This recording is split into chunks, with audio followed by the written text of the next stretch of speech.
Kemudian bila berlaku tuduhan zina tadi ni, saya tak mau sebut kisah dia jadi panjang. Nabi balik perang, sebut juga kan, Nabi balik perang. Kemudian Sayyidina Aisyah duduk dalam tu haudash tu. Haudash tu tuan-tuan tengok orang bawa tu lah, 4 orang bawa tu kan. Lepas tu ada macam kemah tengah tu. Tu orang haudash. Aisyah ni dia ringan, Sayyidatina Aisyah radhiyallahu anha, dia ringan, dia duduk dalam tu. Dalam perjalanan nak balik pergi Madinah, Nabi berhenti saat Sayyidina Aisyah pergi qada hajat. Kemudian dia patah balik mai, ni hilang, pantai hilang, dia pergi cari balik. Orang nampak dah Sayyidina Aisyah masuk, orang tak perasan, dia keluar balik kali kedua. Nabi pun kata bergerak, semua bangkit, jalan, pergi. Yang Sayyidina Aisyah duk cari di padang pasir, duk cari.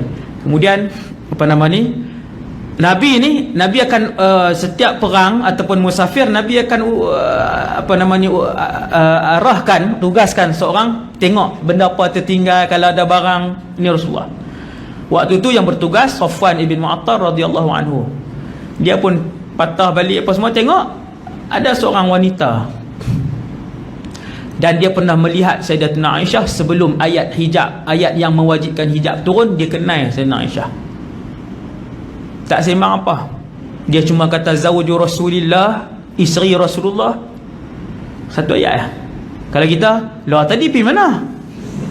Orang duk ingat apa nu depa nak sampai Madinah dah. Lah saya tak sapi berak, lepas tu pergi cari nyembang ni, bertepuk lah apalah. Punya haram zaman hari ni.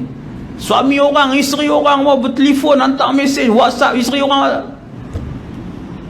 Satu ayat ya sahabat Nabi ajak.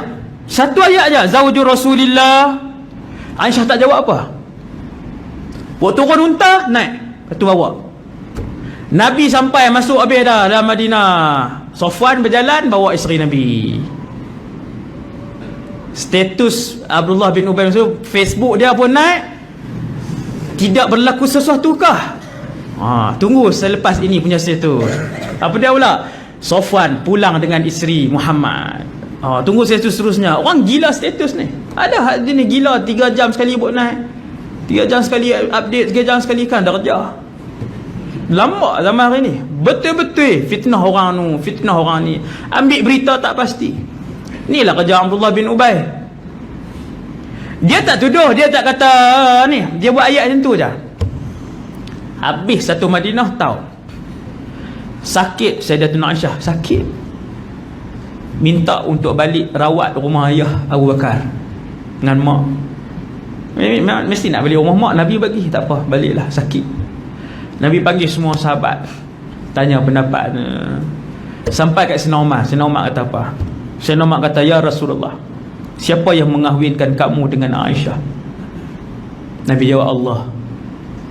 Aisyah ni Nabi mimpi berkali-kali Nabi berkahwin dengannya, maksudnya wahyu. Cerdik Sayyidina Umar ni, dia kata, ya Rasulullah, siapa yang mengahwinkan kamu dengan Aisyah? Nabi kata, Allah. Ya Rasulullah, takkan Allah pilih satu orang yang melakukan sekian kepada kamu untuk menjadi isteri kamu?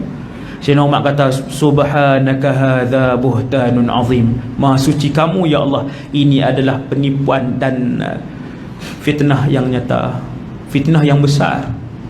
Turun ayat Quran membersihkan Sayyidatina Aisyah. Ayat last sekali sama dengan ayat yang keluar daripada mulut Sayyidina Umar, subhanaka hadza buhtanun azim. Umar, masyaallah tuan, Sayyidina Umar. Nabi mimpi 3 kali yang saya sebut malam ni lah. Nabi mimpi masuk syurga. Ni mimpi, bukan peristiwa Mi'raj. Masuk syurga, Nabi mimpi sekian-sekian. Antaranya Nabi tengok seorang bidadari duk ambil semayang di luar rumah, di luar istana, di tepi sebuah istana yang besar, sehingga membuatkan Nabi nak masuk dalam istana tu. Memang Nabi nak tengok sebab cantiknya istana tu. Bila Nabi nak masuk, Nabi pun tanya dalam mimpi, dan mimpi para rasul adalah wahyu dan benar. Nabi pun tanya, liman hadzal qasru? Milik siapa istana ini? Lalu orang pun jawab, ini istana Umar. Maka Nabi kata, aku pun patah baliklah, tak jadi. Sebab duk teringat Sayyidina Umar tu kan, teringat sifat Sayyidina Umar. Nabi kata, aku teringat sifat kamu wahai Umar, aku pun undur baliklah, tak jadi nak masuk tengok istana kamu. Maka menangis Sayyidina Umar. Sayyidina Umar kata, a'alaika agharu ya Rasulullah, takkan dengan kamu aku nak cemburu wahai pesuruh Allah. Kamu yang mengajar kami untuk mengenal kepada Allah Subhanahu Wa Taala.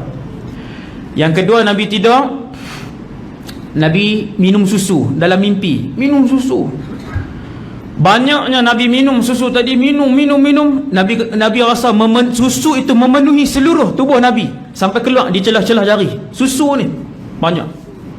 Kemudian ada baki dalam bekas tu sikit, Nabi pun bagi kepada Sayyidina Umar. Abu Bakar pun tanya, ya Rasulullah, fama awal tahu, apa tafsiran dia? Nabi kata, ilmu. Maka dengan sebab tu Sayyidina Umar dia antara yang paling alim di kalangan sahabat. Alim, bila berlaku apa masalah, mereka akan rujuk Umar ataupun Ibnu Abbas ataupun Ali dan sebagainya, ni yang mufti-mufti besar di kalangan sahabat. Kemudian Nabi mimpi tidur. Ni semua riwayat Bukhari Muslim, sama ada Bukhari atau Muslim. Nabi tidur, kemudian Nabi tengok sahabat pakai baju. Nabi tengok orang yang sangat ramai pakai baju. Ada di kalangan mereka pakai baju takat ni saja, takat dada. Baju tak cukup. Ada yang pakai setengah, ada yang pakai. Dalam Nabi duduk tengok lalu ramai ni, kemudian Nabi nampak Sayyidina Umar yang lain daripada semua orang.